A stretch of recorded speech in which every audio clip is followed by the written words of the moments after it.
नमस्कार। अनादि टीवी की खास पेशकश सत्ता के फाइनल में आपका स्वागत है। मैं हूं रत्नाकर त्रिपाठी।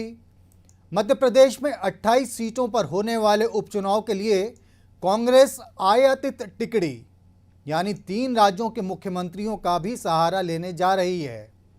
महाराष्ट्र में शिवसेना के नेता और मुख्यमंत्री उद्धव ठाकरे सहित छत्तीसगढ़ के मुख्यमंत्री भूपेश बघेल और राजस्थान के मुख्यमंत्री अशोक गहलोत राज्य में कांग्रेस की चुनावी सभाओं को संबोधित करने आ रहे हैं।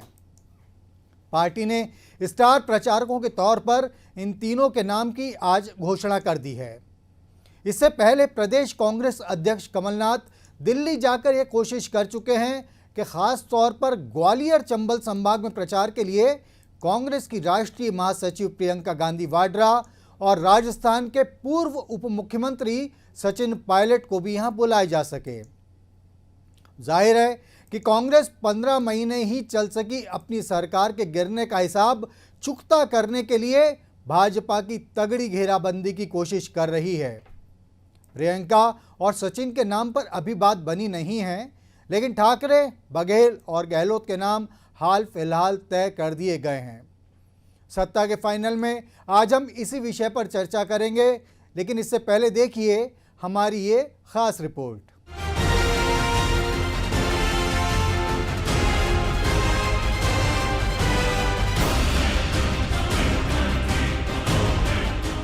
हाल ही में कांग्रेस ने अपने चुनावी अभियान में गाय पालने वाले और उसके गोबर को लेकर भी कुछ वायदे शामिल किए हैं।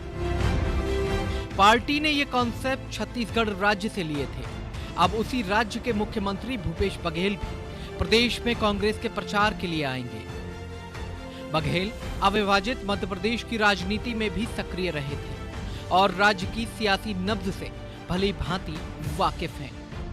अशोक गहलोत का भले ही मध्य प्रदेश की राजनीति से कोई सीधा वास्ता न रहा हो, लेकिन पड़ोसी राज्य कांग्रेसी मुख्यमंत्री होने के नाते वे मतदाताओं को कुछ हद तक प्रभावित कर सकते हैं। मगर चौंकाने वाला नाम उद्धव ठाकरे का है। वजह यह है कि महाराष्ट्र के इस मुख्यमंत्री का मध्य प्रदेश की सियासत से कभी भी कोई खास नाता नहीं रहा है। ठाकरे का नाम ऐसे समय पर घोषित किया गया है जब मीडिया की कुछ रिपोर्ट्स में ये भी कहा जा रहा है कि शिवसेना भी राज्य के उपचुनावों में अपने उम्मीदवार उतारने जा रही है। मुमकिन है कि कांग्रेस ठाकरे को ऐसा न करने के लिए राजी कर ले, लेकिन यह एक बड़ा सवाल उठ रहा है कि ठाकरे कांग्रेस के लिए किस तरह मददगार साबित हो पाएंगे, क्योंकि सुशांत सिंह राजपूत की मौत को लेकर ठाकरे की पार्टी का महाराष्ट्र में दूसरे राज्यों के लोगों को लेकर भेदभाव वाला व्यवहार एक बार फिर चर्चा में है। शिवसेना ने पहले भी महाराष्ट्र में मध्य प्रदेश सहित बिहार और उत्तर प्रदेश के लोगों का विरोध किया था। सुशांत की मौत के बाद तो यह बिहार के विधानसभा चुनाव में मुद्दा भी बन चुका है। ऐसे में यह उत्सुकता स्वाभाविक है कि ठाकरे की राज्य में मौजूदगी का क्या वाकई कांग्रेस को कोई लाभ मिल सकेगा। इस मसले पर आगे बात करें उससे पहले यह जान लें कि इस बारे में राजनीतिक दलों के नुमाइंदों का क्या कहना है।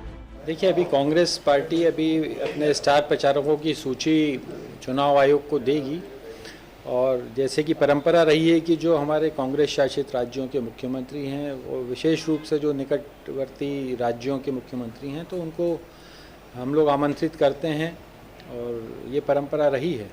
तो अभी जो स्टार प्रचारकों की सूची अब हम कांग्रेस पार्टी सबमिट करेगी, उसमें नेताओं के नाम रहेंगे और जनरली ये पहले भी ये नेता मध्य प्रदेश में आते रहे हैं, तो राष्ट्रीय नेताओं के साथ आसपास के राज्यों के वरिष्ठ नेता भी प्रदेश में आएंगे प्रचार में। राष्ट्रीय नेता हमारे स्टार प्रचारकों की सूची में रहेंगे और ये उन्हें तय करना रहता है कि वो कहाँ राज्यों में प्रचार करने जाएं। और सचिन पायलट, अशोक गहलोत जी, भूपेश बघेल जी, ये सब लोग आएंगे। ये तीनों मुख्यमंत्रियों का आना इस बात का स्पष्ट परिचायक है कि मध्य प्रदेश में कांग्रेस पार्टी ने स्वीकार कर लिया है कि उसके दोनों नेता कमलनाथ और दिग्विजय सिंह, बड़े मियाँ की छोटे मियाँ की जोड़ी को कांग्रेस पार्टी ने स्वयं फ्लॉप जोड़ी के रूप में स्वीकार कर लिया है। अब मध्य प्रदेश में कांग्रेस पार्टी ये मान चुकी है कि कमलनाथ और दिग्विजय सिंह बड़े मियाँ छोटी मियाँ में वो राजनीतिक क्षमताएं नहीं है कि वो कांग्रेस पार्टी को वो इन उपचुनाव में विजयी श्री दिला सकें। इसलिए आमतौर पर इन उपचुनावों में जहां प्रदेश के नेता चुनाव प्रचार में भाग लेते थे, कांग्रेस पार्टी कभी अशोक गहलोत जी की बात करती, कभी भूपेश जी की बात करती, कभी उद्धव ठाकरे जी की बात करती है, और चर्चा तो प्रियंका गांधी के आने की भी है। तो हम इस बात को लेकर कांग्रेस को बधाई देते हैं कि उन्होंने सच को स्वीकार कर लिया कि कमलनाथ और दिग्विजय सिंह खारिज राजनेता हैं और बाहर के राजनेताओं की दम पर मध्य प्रदेश के उपचुनाव लड़े जाएंगे। एक पूर्व सीएम की सियासी इज्जत बचाने के लिए 3-3 वर्तमान सीएम वाला यह प्रयोग क्या रंग लाएगा, यह देखने वाली बात होगी। लेकिन अभी तो बात यह भी दिखती है कि कांग्रेस के पास इस राज्य में क्या प्रभावी शहरों की ऐसी कमी है कि उसे ठाकरे सहित गहलोत और बघेल का सहारा लेना पड़ रहा है। ब्यूरो रिपोर्ट, अनादि टीवी।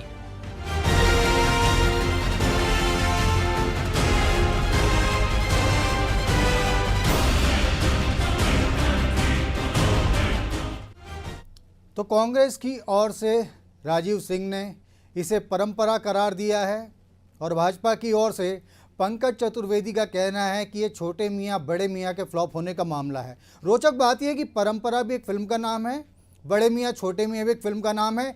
तो राज्य की इस सियासी फिल्म में आगे और क्या क्या देखने को मिलेगा और क्लाइमैक्स किस तरीके का होगा, ये वाकई बहुत रोचक होगा।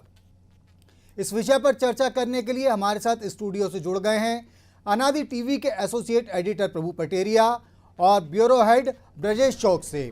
आइए उनसे बात करते हैं। प्रभु जी, मेरा पहला सवाल आपसे ये है, क्या कांग्रेस इस बात को महसूस कर रही है कि अकेले कमलनाथ और दिग्विजय सिंह, जो कि अभी दिग्विजय सिंह चुनावी पृष्ठभूमि बहुत ही कम नज़र आ रहे हैं, तो भी जो कुछ भी उनकी सक्रियता है, उनके अलावा भी उसे और नेताओं के सहयोग की ज़रूरत पड़ेगी प्रदेश में? देखिए रत्नाकर जी, जैसा कि हम अभी राजीव सिंह को सुन रहे थे और जैसा कि आमतौर पर होता है, स्टार प्रचारकों की जो सूची बनती है तो उसमें तमाम बड़े नेताओं के नाम भी शामिल किए जाते हैं। भारतीय जनता पार्टी की यदि हम बात करें, उनकी जो स्टार प्रचारकों की जो लिस्ट आएगी उसमें हो सकता है राष्ट्रीय अध्यक्ष से लेकर तमाम नेताओं के नामों, कई केंद्रीय मंत्रियों के भी नाम उसमें शामिल किए जाते हैं। कांग्रेस में भी लगभग यही परंपरा का पालन किया जाता है, लेकिन सोनिया गांधी चूँकि बहुत ज़्यादा सेंसिटिव हैं उनके स्वास्थ्य को लेकर, तो वो इन सब मामलों से दूर रहती हैं। राहुल गांधी, प्रियंका गांधी के नाम उस सूची में हो सकते हैं और प्रियंका गांधी के तो आने की भी चर्चा है कि वो दतिया तक आएंगी, एक रोड शो करेंगी वो, और उसके जरिए वो चुनाव प्रचार भी करेंगी। लेकिन यहाँ जो ये जो मुख्यमंत्री पद की जो मध्य प्रदेश में रेस चल रही है कमलनाथ और शिवराज सिंह चौहान के बीच में, मजे की बात यह है कि दोनों ही पूर्व सीएम रह चुके हैं और अब फिर सीएम पद की रेस है उनके बीच में, और उसमें से एक मुख्यमंत्री भी हैं। उसके लिए जिन मुख्यमंत्रियों को कांग्रेस उतार रही है उसमें भूपेश बघेल का समझ में आता है कि वो कांग्रेस के हैं, वो आएंगे, अच्छा है। भूपेश बघेल मध्य प्रदेश में जब दिग्विजय सिंह की सरकार थी तब यहाँ राज्य मंत्री भी रहे हैं, मध्य प्रदेश के कई नेताओं से उनका संपर्क है, नब्ज को जानते हैं प्रदेश की वो। अशोक गहलोत भी वो नेता हैं जो प्रदेश में आते जाते रहे हैं कांग्रेस के पक्ष में चुनाव प्रचार के लिए। लेकिन उद्धव ठाकरे को लाना ये अपने आप में एक नए सवाल खड़े कर रहा है। उद्धव ठाकरे शिवसेना के हैं, हिंदूवादी नेता हैं, और ये कमलनाथ इसके जरिए जो अपने जो उनका हिंदू एजेंडा है चुनाव का, उसमें एक नया एड ऑन कर रहे हैं शिवसेना को। प्रदेश में भारतीय जनता पार्टी के जो हिंदुत्व का वोट का दांव जो है राम मंदिर को लेकर, उसकी काट के बतौर वो उद्धव ठाकरे को लाने जा रहे हैं। आप याद कीजिए, उद्धव ठाकरे वो व्यक्ति हैं जो अयोध्या गए थे 2 बार, उन्हें राम मंदिर के डेट कब से निर्माण कार्य शुरू होगा उसकी तारीख पूछी थी, वो उज्जैन भी आ चुके हैं दर्शन करने के लिए। तो वो ऐसे नेता को सामने ला रही है कि अपना कलेबर कांग्रेस चेंज करती हुई दिख रही है। यदि मैं भूपेश बघेल की बात करूं तो भूपेश बघेल का, जैसा आपने पैकेज में बताया कि भूपेश बघेल ने वो गोधन योजना चलाई, वहाँ गोबर खरीदने की सरकार की योजना है। तो भूपेश बघेल वो नेता है जो जनता की नब्ज, जो खासकर छत्तीसगढ़ की जो गरीब जनता है, आदिवासी या किसान खेतिहर लोग, उनकी नब्ज को पकड़कर उनने सरकार बनाई। उनने एक नारा दिया था चुनाव में, उनका नारा था नरवा, घुरवा, बारी और गोठान। तो इसमें से जो गोठान जो था, जो अपने यहाँ गौचर कहते हैं मध्य प्रदेश में जिसको, तो गोठान से जुड़ा हुआ मामला गाय से जुड़ा हुआ है, जिसमें उनने कहा कि हम गाय का गोबर भी खरीदेंगे। सरकार एक तरीके से लोगों को प्रोत्साहित कर रही है। तो इस तरीके से ज़मीन से जुड़ी हुई योजनाएं उनने बनाई, चूँकि मध्य प्रदेश और छत्तीसगढ़ पहले एक था, तो अब ये 2 राज्यों के मुख्यमंत्री यदि यहाँ पर जुड़ते हैं तो वो अपनी जो योजनाएं हैं उनकी वो बताएंगे। और इसमें सबसे बड़ी बात यह है रत्नाकर जी कि ये राजस्थान, मध्य प्रदेश और छत्तीसगढ़, इन तीनों के चुनाव एक साथ हुए थे।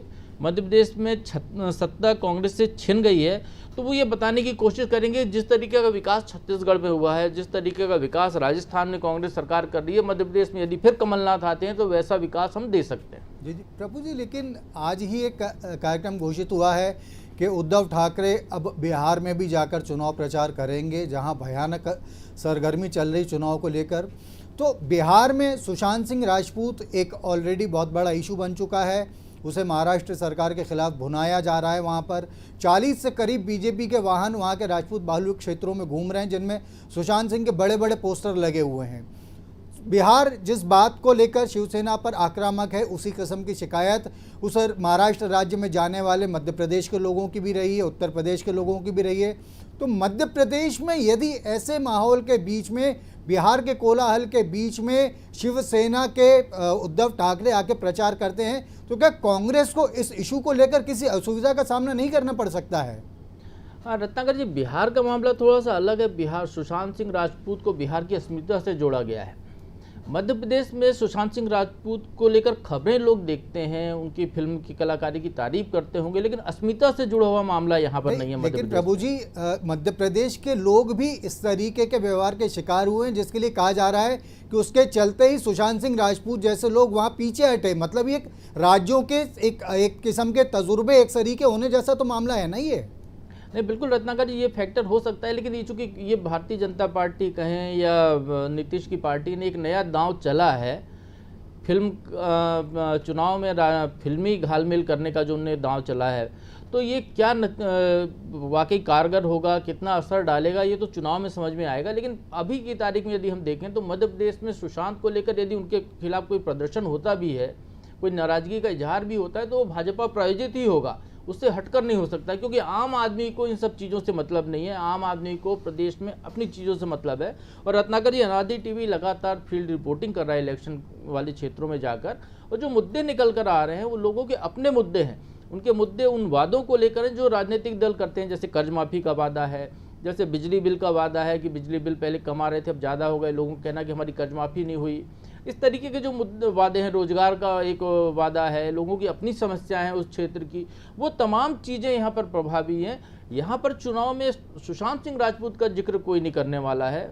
नेता जरूर मन से कर सकते हैं, लेकिन पब्लिक से ये अपील नहीं आने वाली। जी जी, हमारे ब्यूरो हेड ब्रजेश चौक से भी हमारे साथ जुड़े हुए हैं। ब्रजेश जी, ये जो जिन चेहरों की हम बात कर रहे हैं, उद्धव ठाकरे, भूपेश बघेल और अशोक गहलोत, आपको क्या लगता है मध्य प्रदेश में कांग्रेस किन जगहों पर इनका इस्तेमाल करने का विचार कर सकती है, कहाँ के लिए इनको यूजफुल समझ सकती है और क्यों?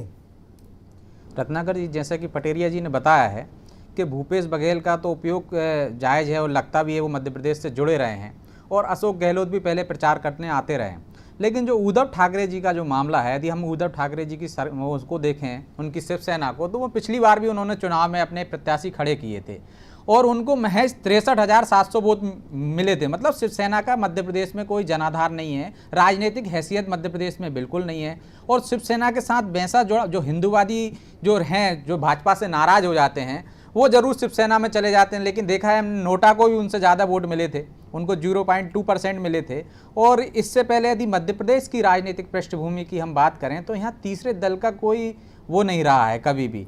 सिर्फ बसपा और सपा जरूर कोई सीटें ले गई हैं, जैसे उमा भारती जी ने भी कोशिश की थी भाजपा बना के, लेकिन विकल्प के रूप में लोगों ने उनका चयन नहीं किया। जब वो तक सफल नहीं हुई है तो मध्य प्रदेश में जो भी हिंदूवादी वोट है वो भाजपा में ही जाता है। शिवसेना का कोई जनाधार इससे पहले रहा नहीं है और उन्होंने यहाँ प्रत्याशी खड़े करके भी। और अभी देखा आपने, अभी एक मुद्दा आया था हमारे कोरोना के दौरान ही कि हमारी ऑक्सीजन सप्लाई बंद कर दी थी महाराष्ट्र सरकार ने, इस पर विवाद हुआ था, शिवराज जी को बात करना पड़ी थी, दोनों तरफ से वो आरोप प्रत्यारोप भी लगे थे। इसके बाद ऑक्सीजन की सप्लाई, तो ये यदि शिवसेना प्रमुख यहाँ पे आके यदि वोट मांगते हैं तो ये भी मुद्दा एक सामने आएगा कि मध्य प्रदेश के लिए महाराष्ट्र ने क्या किया था और कितनी ऑक्सीजन बंद कर दी। तो उन्होंने कहा था कि सबसे पहले महाराष्ट्र की पूर्ति करेंगे, इसके बाद दूसरे राज्यों में खासकर मध्य प्रदेश को सप्लाई करेंगे। मध्य प्रदेश को सर्वाधिक ऑक्सीजन वहाँ से आती थी। तो ऐसे मुद्दे हैं जो कांग्रेस के लिए उल्टे साबित हो सकते हैं। जैसे शिवसेना का चरित्र रहा है, वो हिंदूवादी वादी पार्टी बनती है महाराष्ट्र में, लेकिन उसकी जो स्थापना हुई थी, जिसकी शुरुआत हुई थी ठाकरे जी ने की थी, भूमिपुत्र के लिए की थी। तब उन्होंने एक नारा दिया था 80% समाजकरण और 20% राजनीतिकरण, मतलब 80% हम समाज का काम करेंगे, 20% राजनीति करेंगे। इसके बाद कांग्रेस से उनका भी लगाव रहा है ठाकरे जी का, चाहे वो यहाँ तक कि वो मुस्लिम लीग से भी उनने वो कर लिया था समझौता। तो कांग्रेस जो शिवसेना की जो वो है पृष्ठभूमि जिसको हम कहेंगे, वो ज़्यादा हिंदूवादी नहीं, बाद में हिंदूवादी उस पर आई थी वो, और एक विकल्प बनी थी कि भाई हिंदूवादी। इससे पहले तो दक्षिणपंथियों पे उन्होंने हमले हुए, दक्षिण भारतीयों पे हमले होने के बाद वो हिंदूवादी संगठन के रूप में सामने आई थी, ताकि ये वोट बैंक उसका जो ना खिसके। नहीं तो उसका तो सिर्फ महाराष्ट्रियन और महाराष्ट्रवाद के लिए उसकी स्थापना हुई थी। तो मध्य प्रदेश में इसका कोई ज़्यादा असर होता दिखता नहीं है रत्नाकर जी। तो मध्य प्रदेश की ऑक्सीजन रोक देने वाले उद्धव ठाकरे कांग्रेस को सियासी ऑक्सीजन देने की उम्मीद के साथ इस राज्य में बुलाए जा रहे हैं। ब्रजेश जी, इसी से जुड़ा मेरा आपसे अगला सवाल ये है कि कांग्रेस को इस समय, यदि हम कुछ देर के लिए प्रियंका वाड्रा, क्योंकि ये सब बहुत वरिष्ठ नेताओं की बात हो जाती है, प्रभु जी ने भी कहा कि सोनिया जी चूँकि अस्वस्थ हैं इसलिए उनके आ पाना शशोपंज वाली स्थिति है, लेकिन राहुल गांधी और प्रियंका गांधी वाड्रा ज़रूर आ सकते हैं। लेकिन ये जो 3 चेहरों की हम बात कर रहे हैं और फिर जो बहुत ही दिग्गज चेहरे आ जाते हैं, शीर्ष नेतृत्व, इनके अलावा कांग्रेस की राष्ट्रीय राजनीति में क्या कोई ऐसे चेहरे आप देखते हैं जो मध्य प्रदेश में आकर इस पार्टी की सियासी संभावनाओं को इन उपचुनावों में और मजबूती दे सकें? रत्नाकर जी, राष्ट्रीय राजनीति में कांग्रेस में सबसे ज़्यादा संकट यही उत्पन्न हो रहा है आज की तारीख में। सेकंड लीडरशिप, जो पहले एक टाइम पे उनके पास नेता थे, बड़े बड़े नेता थे, आपके पायलट जी थे, आपके सिंधिया जी थे। अब सचिन पायलट को लाने की बात कर रहे हैं। यदि पायलट को लाएंगे तो उनके साथ वहाँ उपेक्षा हुई है, उन्हीं के साथ ऐसा व्यवहार हुआ है कि जो उप मुख्यमंत्री की कुर्सी थी वो भी छिन गई है, ना प्रदेश अध्यक्ष बन पाए हैं। तो उनको पिछली बार भी लाए थे, उनको लाते यदि उनके साथ अच्छा व्यवहार होता, वहाँ पे यदि प्रदेश अध्यक्ष बना दिए जाते तो ज़्यादा फायदेमंद होता है। यहाँ पे गुर्जर वोट बैंक भी है आपका चंबल ग्वालियर क्षेत्र में, तो उसका फायदा उठ सकता था। अब सिंधिया उनके पास थे, वो सिंधिया जी आपके पास चले ही गए हैं, भाजपा के पास आ गए हैं, वो चेहरा बचे नहीं है। अब ऐसे चेहरे कोई है नहीं जो मध्य प्रदेश में प्रभाव डाल सकें। इस कारण तो उनको उद्धव ठाकरे और इधर उधर से लाना पड़ रहा, नहीं तो उद्धव ठाकरे की जरूरत ही नहीं थी। मध्य प्रदेश में उनका कोई वो ही नहीं है ना, वो यहाँ से अपील करके, जब खुद की पार्टी खड़ी करके वो 63,000 वोट ले पाते हैं पूरे प्रदेश में, तो वो कांग्रेस को क्या फायदा दिलाएंगे। उल्टा यदि शिवसेना खड़ी होती तो हो सकता है जो वोट बैंक उसका जाता शिवसेना का, भाजपा के ही कटता, वो हिंदूवादी वोट बैंक, उसको दूसरा वोट बैंक दें। अब बसपा जो खड़ी है वो वोट काटती है आपका कांग्रेस का, उसका जो वोट प्रतिशत कम हुआ है पिछली बार, और तो जो कहा जाता है कि वो भाजपा की तरफ खिसकने लगा है वो वोट बैंक, तो बसपा जो खड़ी हुई है उसका वोट बैंक कटेगा तो कांग्रेस को नुकसान है। शिवसेना का यदि यहाँ उम्मीदवार खड़े नहीं करते, जैसे कि आपने पैकेज में ही बताया कि चर्चा ये थी कि यहाँ से उम्मीदवार खड़े, तो शायद उम्मीदवार खड़े करवा के ज़्यादा फायदा ले सकती थी कांग्रेस, अपेक्षा उनको बुलाकर यहाँ। जी जी, तो ब्रजेश जी, अभी फ़िलहाल हम रुख करते हैं इंदौर का, जहाँ से हमारे senior political editor Lalit Upmanyu ji इस सारे घटनाक्रम के बारे में क्या कह रहे हैं, आइए ये सुनते हैं। देखिए, कांग्रेस के पास इस उपचुनाव में एक जो बहुत बड़ा बहाव दिख रहा है वो है मास लीडर का। कोई ऐसा नेता उनके पास नहीं है जो भीड़ को आकर्षित कर सके, भीड़ में मान्य हो। इसके पहले उनके पास ज्योतिरादित्य सिंधिया थे, जो न केवल ग्वालियर चंबल संभाग बल्कि मध्य प्रदेश के दूसरे हिस्सों में भी भीड़ आकर्षित करते थे। अब वो चूंकि बीजेपी में चले गए हैं और बीजेपी के पास इस तरह के 2 लीडर हो गए जिनका भीड़ में आकर्षण है, एक शिवराज सिंह चौहान और दूसरे ज्योतिरादित्य सिंधिया। लेकिन कांग्रेस में इस तरह नेताओं का सर्वथा अभाव है, तो वही एक कवायद मुझे दिख रही है, क्योंकि कमलनाथ भी कहीं भीड़ को आकर्षित करने वाले नेता नहीं है। बेशक वो बड़े लीडर हैं, प्रदेश अध्यक्ष हैं, पूर्व मुख्यमंत्री हैं, लेकिन उनकी वो इमेज कभी नहीं रही कि वो भीड़ में बहुत आकर्षक चेहरा रहे हों या आकर्षक वक्ता रहे हों। इन हाउस मैनेजमेंट के मामले में ज़रूर वो माहिर हैं। दिग्विजय सिंह ज़रूर ऐसे नेता हो सकते हैं बल्कि मैं कहूँगा, क्योंकि उन्होंने 2 पारियों में यहाँ मुख्यमंत्री भी रहे, लेकिन उनको पता नहीं तकनीकी कारणों से या राजनीतिक कारणों से अभी राजनीतिक आइसोलेशन में रखा हुआ है कांग्रेस ने, और वो कहीं भी मुख्य धारा में नज़र नहीं आ रहे हैं। तो ये सारी जो परिस्थितियाँ, इन्हीं वजह से कांग्रेस को बाहरी नेताओं की याद आ रही है। लेकिन सवाल ये उठता है कि जिन नेताओं का चयन उन्होंने बुलाने के लिए किया है, चाहे वो अशोक गहलोत हों या भूपेश बघेल हों या कि उद्धव ठाकरे हों, इनका कितना प्रभाव मध्य प्रदेश में है। उस एरिया को तो छोड़ दीजिए आप, ग्वालियर चंबल संभाग को, मध्य प्रदेश के किसी भी हिस्से में मुझे नहीं लगता कि इनका बहुत ज़्यादा प्रभाव है या ये बहुत ज़्यादा कोई भीड़ खींचने वाले लीडर हैं। और शिवसेना जो कि खुद महाराष्ट्र में एक बड़े शहर तक ही सिमटी हुई है, अगर अपन उसमें बहुत ही व्यवहारिक बात करें तो वो मुंबई से बाहर बहुत ज़्यादा उनका कोई वैसा बात नहीं बनी जो किसी ज़माने में हुआ करती थी। तो वो आके यहाँ क्या चमत्कार दिखाएंगे, कांग्रेस ने किस अर्थशास्त्र, किस भूगोल के तहत उनका यहाँ चयन किया है, मुझे तो थोड़ा समझ से परे आ रहा है। हो सकता है जिस तरह से बीजेपी ने मराठी वोटों के लिए, किसी ज़माने में कांग्रेस ने मराठी वोटों के लिए ज्योतिरादित्य सिंधिया को महाराष्ट्र का प्रभारी बना दिया था, शायद ये कहीं उनके मन में हो कि ग्वालियर में या कुछ हिस्सों में मराठी वोट बहुत है तो उद्धव ठाकरे शायद कहीं कोई प्रभावित कर पाए वोटरों को। लेकिन वो बहुत कोई चमत्कारिक व्यक्तित्व तो नहीं है, उनका तो अभी वैसे भी बहुत विवादों में पड़े हुए हैं अलग अलग कारणों से। और भूपेश बघेल भी जब से मध्य प्रदेश छत्तीसगढ़ का बंटवारा हुआ है तब से उन्होंने बहुत ज़्यादा कभी सक्रियता उनकी इस तरफ रही नहीं।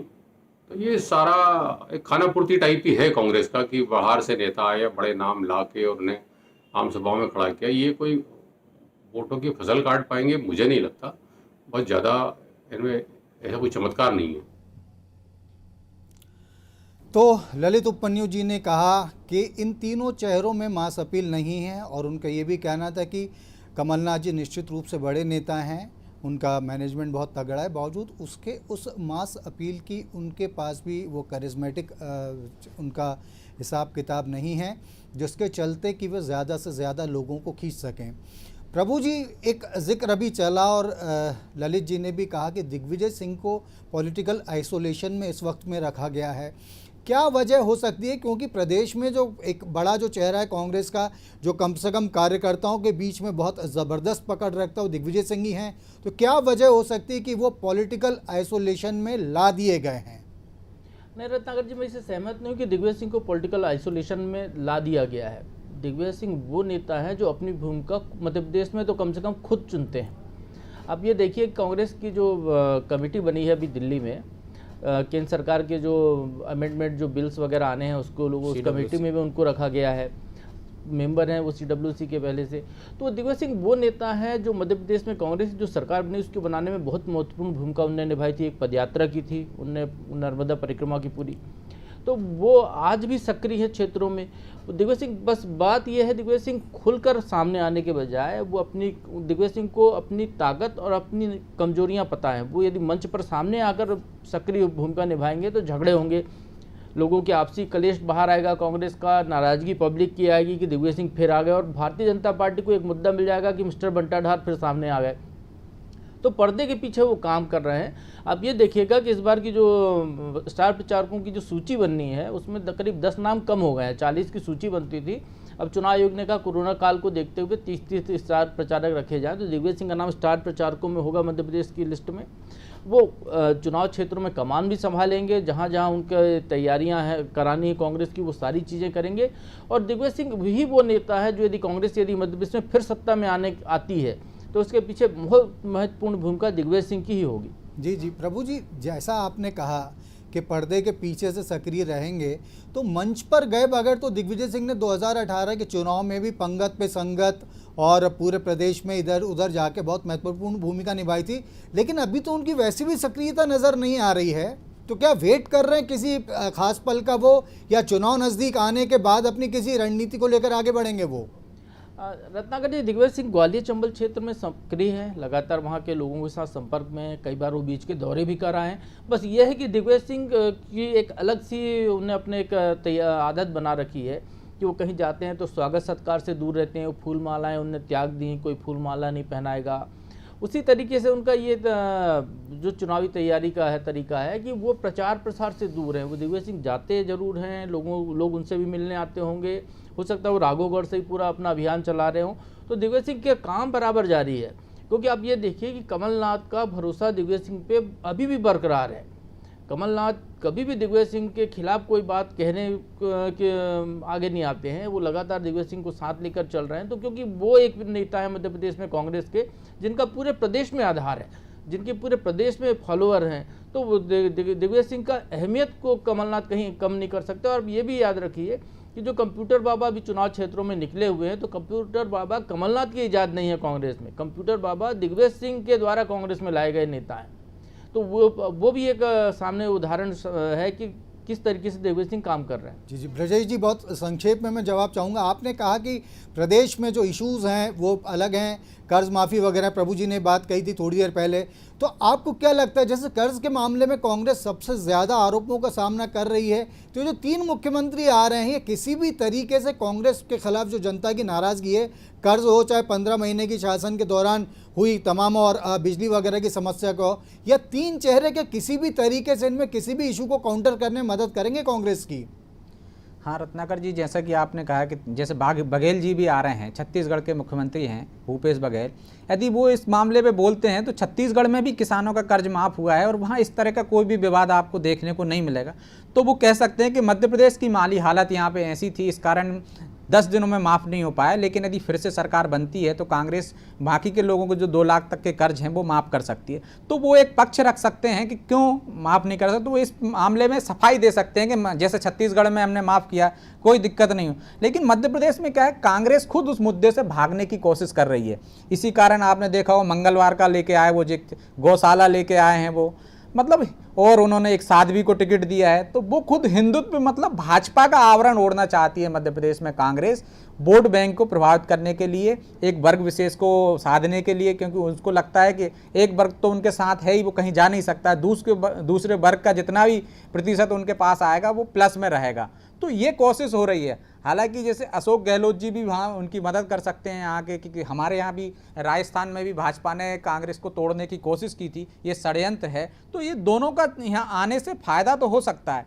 अब महाराष्ट्र के मुख्यमंत्री आते हैं तो आपने देखा होगा जब मध्य प्रदेश में राजनीतिक उथल-पुथल चल रही थी कि यहाँ से टूटने के कगार पर, तो महाराष्ट्र के मुख्यमंत्री ने भी इसी टाइप का बयान दिया था और कांग्रेस के पक्ष में बोले थे कि भाजपा की ये रणनीति है, महाराष्ट्र में उसने प्रयास किए हैं तोड़ने की, हमें नहीं सफल हो पाए हैं, तो अब मध्य प्रदेश में कोशिश कर रही है। तो ये तीनों कहीं ना कहीं इनके सपोर्ट में तो दिखेंगे। यदि जैसा आप जानना चाहते हो कि यदि तीनों का क्या फ़ायदा होगा, तो ये फ़ायदा देखकर ही मुझे लगता है कि कांग्रेस ने उनको आमंत्रित किया होगा। चलिए, प्रदेश में एक नई किस्म का त्रिकोण आने जा रहा है। 3 राज्यों के मुख्यमंत्री यहाँ पर कांग्रेस के पक्ष में प्रचार करने के लिए आ रहे हैं।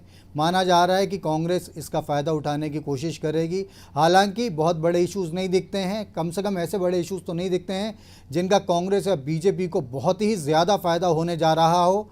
आने वाले समय में क्या होगा, ये इन 3 मुख्यमंत्रियों के मध्य प्रदेश में आने और सभाएँ लेने के बाद ही पता चलेगा। तब तक के लिए आप देखते रहिए अनादि टीवी। फिलहाल दीजिए इजाज़त, नमस्कार।